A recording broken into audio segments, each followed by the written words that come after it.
Sa herët duhet të rimbushur shishja plastike e ujit? Shishet plastike kanë një përdorim të gjerë në vendin tonë. Nga një vëzhgim i lirë kushtohet qartë se çdo anvis shqiptare mund të përdorë një shishe plastike për javë të tëra e në disa raste për muaj të tëra. Shishja mbushet dhe rimbushet me ujë, ngrohet, futet sërish në frigorifer dhe përdoret pafund.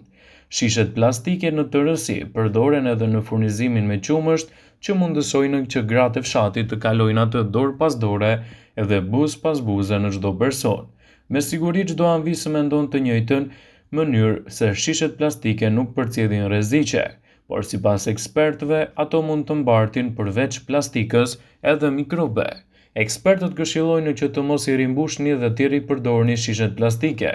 Përdorimi I parë është më së mjaftueshëm për të evituar komplikacione.